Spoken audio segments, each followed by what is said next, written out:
मेरे प्रिय, सुबह तुम जैसे ही सोकर उठे मैं तुम्हारे बिस्तर के पास ही खड़ा था। मुझे लगा कि तुम मुझसे कुछ बात करोगे। तुम कल या पिछले हफ्ते हुई किसी बात या घटना के लिए मुझे धन्यवाद कहोगे, लेकिन तुम फटाफट चाय पीकर तैयार होने चले गए और मेरी तरफ देखा भी नहीं। फिर मैंने सोचा कि तुम नहा के मुझे याद करोगे, पर तुम इस उधेड़बुन में लग गए कि आज तुम्हें कौन से कपड़े पहनने हैं। फिर जब तुमने ऑफिस जाने के लिए ट्रेन पकड़ी तो मैं समझा कि इस खाली समय का उपयोग तुम मुझसे बातचीत करने में करोगे, पर तुमने थोड़ी देर पेपर पढ़ा और फिर खेलने लग गए अपने मोबाइल से, और मैं खड़ा का खड़ा ही रह गया।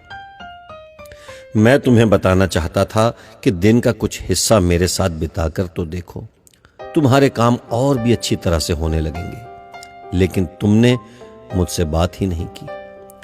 एक मौका ऐसा भी आया कि जब तुम बिल्कुल खाली थे और कुर्सी पर पूरे 15 मिनट यूं ही बैठे रहे, लेकिन तब भी तुम्हें मेरा ख्याल नहीं आया।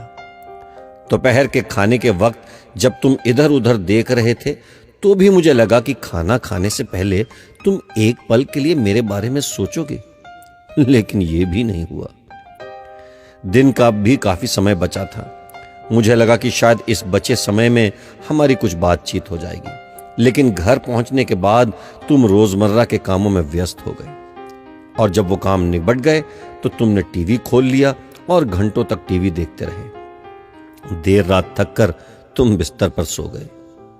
मेरा बड़ा मन था कि मैं भी तुम्हारी दिनचर्या का हिस्सा बनूं, कुछ वक्त तुम्हारे साथ बिताऊं, तुम्हारी कुछ सुनूं, तुम्हें कुछ सुनाऊं, कुछ मार्गदर्शन करूं तुम्हारा, ताकि तुम्हें समझ आए कि तुम किस लिए इस धरती पर आए हो और किन कामों में उलझ गए हो।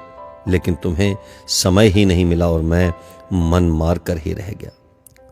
मैं तुमसे बहुत प्यार करता हूं, हर रोज इस बात का इंतजार करता हूं कि तुम मेरा ध्यान करोगे और अपनी छोटी छोटी खुशियों के लिए मेरा शुक्रिया करोगे। पर तुम तभी आते हो जब तुम्हें कुछ चाहिए होता है। तुम जल्दी में आते हो और अपनी मांगे मेरे आगे रखकर चले जाते हो। और मजे की बात तो यह है कि इस प्रक्रिया में तुम मेरी तरफ देखते भी नहीं। खैर, कोई बात नहीं, हो सकता है कल तुम्हें मेरी याद आ जाए।